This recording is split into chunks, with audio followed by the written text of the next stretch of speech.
छुपा हुआ है।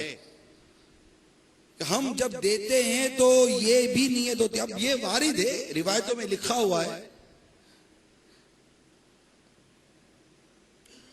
कि बढ़ेगा, लेकिन हम भी जब दे रहे होते हैं तो उस वक्त भी ये कॉन्सेप्ट हमारे जहन से निकलता नहीं है कि मैं दे रहा हूं बढ़ेगा, और इंतजार करते हैं कि कब बढ़ेगा। आज मैंने 100 रुपए दिए, बढ़ा तो नहीं, 200 रुपए दिए, बढ़ा तो नहीं। अब हमारे दिल में तंगी वाकई होती है कि बढ़ा तो नहीं, बढ़ा तो नहीं, बढ़ा तो नहीं। बयान तो यही सुना था, रिवायत तो यही पढ़ी थी कि बढ़ेगा बढ़ेगा, जेब खाली हो गया, आई कुछ नहीं रहा है।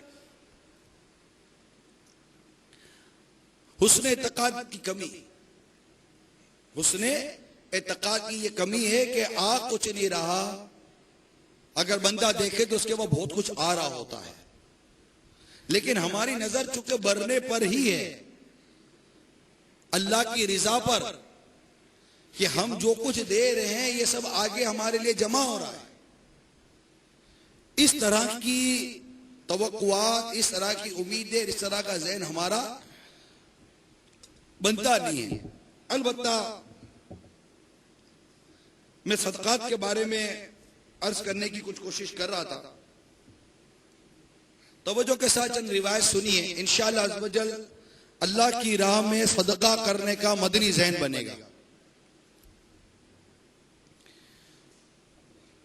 हज़रत काब बिन उजरा रज़ी अल्लाह तआला अन्हु से मरवी फरमाते हैं कि सरकार वाला तबार हम बेकसों के मददगार शफ़ी रोज़े शुमार सल्लल्लाहु तआला अलैहि वसल्लम ने इरशाद फरमाया, नमाज ईमान की दलील है और रोजा गुनाहों से ढाल है, और सदका कोताहियों को यूं मिटा देता है जैसे आग को पानी। क्या ये फायदा कम नहीं है कि सदका कोताहियों को यूं मिटा देता है जैसे आग को पानी मिटा दिया करती है। हमारा सदका हमारी कोताहियों को मिटा देगा, ये फजीलत कम है कि बढ़ने ही की फजीलत पर ही हमारी तवज्जो है कि दोगे तो बढ़ेगा, दोगे तो बढ़ेगा, दोगे तो बढ़ेगा। ये कैसा? सिर्फ इसी पर ही हमारी नजर जमी है। क्या ये भी माल और दौलत की हवस का नतीजा तो नहीं है? हजरत सैयदना अनस रज़ियल्लाहु ताला अन्हु से मरवी फरमाते हैं कि सरकार मदीना राहत कल्ब व सीना सल्लल्लाहु ताला अलैहि वसल्लम ने फरमाया, सदका अल्लाह ताला के गजब को बुझाता और बुरी मौत को दफा करता है। कितनी बड़ी फजीलत है! अल्लाह के गजब को बुझाता है और बुरी मौत को दफा करता है। हकीमुल उम्मत मुफ्ती अहमद यार खान नईमी रहमतुल्लाह ताला अलैह इस हदीस की शरह में फरमाते हैं, यानी खैरात करने वाले सखी की जिंदगी भी अच्छी होती है, और अव्वलन तो उस पर दुनियावी मुसीबतें आती नहीं, अव्वलन उस पर दुनियावी मुसीबतें आती नहीं, और अगर इम्तिहान आ भी जाए तो रब ताला की तरफ से उसे सुकून कल्बी नसीब होता है। कितनी बड़ी फजीलत है, जिससे वो सब्र करके सवाब कमा लेता है। गर्ज के इसके लिए मुसीबत मासियत लेकर नहीं आती, मगफिरत लेकर आती है। मासियत वाली मुसीबत अल्लाह ताला का गजब है, और मगफिरत वाली मुसीबत अल्लाह की रहमत। लिहाजा मुफ्ती साहब फरमाते इस हदीस पर यह इतराज नहीं है कि सखियों पर मुसीबतें आ जाती हैं, कि सखियों पर भी तो मुसीबत आती हैं, कि मुसीबत की दो किस्में मुफ्ती साहब ने बयान की। एक मुसीबत वो है जो मासियत लेकर आती है, और एक मुसीबत वो है जो अल्लाह ताला की बारगाह से मगफिरत लेकर आती है।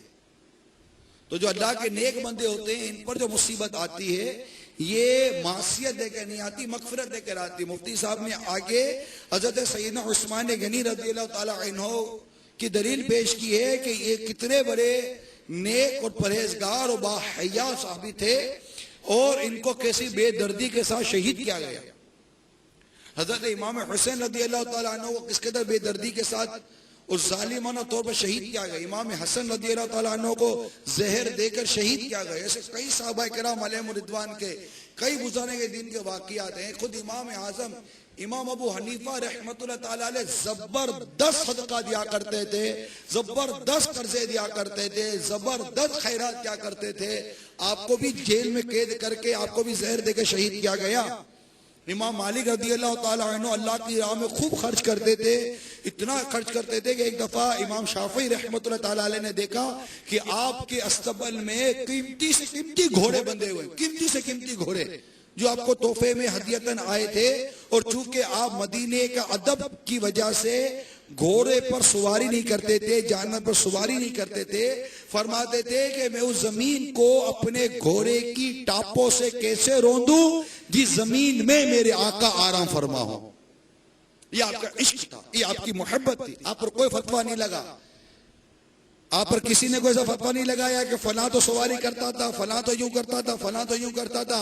इमाम मालिक घोड़े पर क्यों सवार नहीं होते? क्या इनके पास इश्क मोहब्बत ज्यादा है? ना किसी के रक्स पे तंज कर, ना किसी के गम का मजाक उड़ा, जिसे चाहे जैसे नवाज दे, ये मिजाज इश्क रसूल है। जिसको जैसे इश्क रसूल नसीब हो जाए। किसी को इश्क रसूल नसीब होता है, कोई मदीने का अदब यूं करता है कि मदीने में रफ़े हाजत ही नहीं करता। कोई मदीने का अदब यूं करता है कि मदीने में नहीं जाता कि मैं उस जमीन पर कैसे कदम रखूं जिस जमीन में मेरे आका आराम फरमा हो। तो कोई मदीने में जाता है तो मदीने में चप्पल नहीं पहनता कि बस उसका अदब है, उसका ज़ौक़ है कि मैं चप्पल पहन कर नहीं जाता, मुक़द्दस जगह पर चप्पल पहन कर उमूमन हम नहीं जाते। तो वो मदीने का यूं अदब करता है कि चप्पल पहन के नहीं जाता। तो इस तरह के किसी चीज के ऊपर कोई फतवा थोड़ी को लगता है कि जनाब ये क्यों यूं नहीं करता, ना क्यों यूं करता है, और वो तो यूं करते थे, वो तो यूं करता। अपना अपना अदब है, अपना अपना ज़ौक़ है, अपना अपना इश्क है। अदब, इश्क, मोहब्बत जब तक शरीयत से नहीं टकराता उसमें बढ़ते चले जाइए। शरीयत से जहाँ टकराएगा वहां रुकना पड़ेगा। तो इमाम मालिक रज़ी अल्लाह ताला अन्हु ये घोड़े पर सवारी नहीं करते थे और आपके अस्तबल में कीमती घोड़े बंधे रहते थे।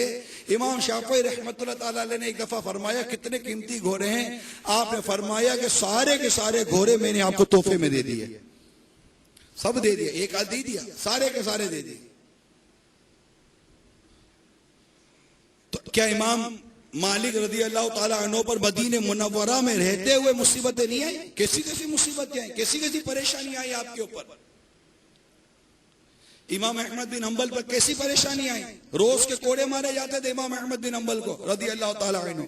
इमाम बुखारी को शहर बदर किया गया कि इन पर मुसीबतें नहीं आई, परेशानियां नहीं आई।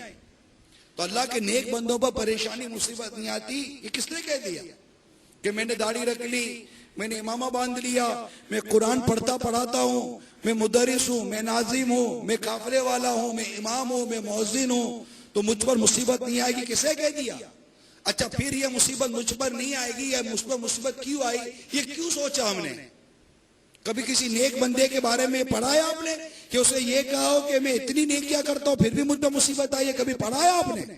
कभी नहीं पढ़ा हो, नेवर, पॉसिबल ही नहीं है कि अल्लाह का नेक बंदा ये कह दे कि चूंकि मैं नेक हूं, मैं नमाजी हूं, मैं परहेजगार हूं, मैं सुन्नतों का पेकर हूं, मैं इमामे वाला हूं, मैं दाढ़ी वाला हूं, मैं जुल्फों वाला हूं, मैं काफले वाला हूं, मैं नेकी की दावत देता हूं, मैं हदीस पढ़ाता हूं, मैं कुरान पढ़ाता हूं, मैं फिक्र पढ़ाता हूं, मैं इतनी दी नहीं क्या करता हूं, इतनी इबादत करता हूं, मुझ पर मुसीबत आई? नेवर। कभी आपने किसी किताब में किसी बुजुर्ग के बारे में, किसी मुत्तकी और नेक शख्स के बारे में ये पढ़ा हो तो मेरी मालूमात में इजाफा कर दी? कभी नहीं हो सकता। क्यों? इसलिए कि कभी नेक आदमी ने खुद को नेक समझा ही नहीं है।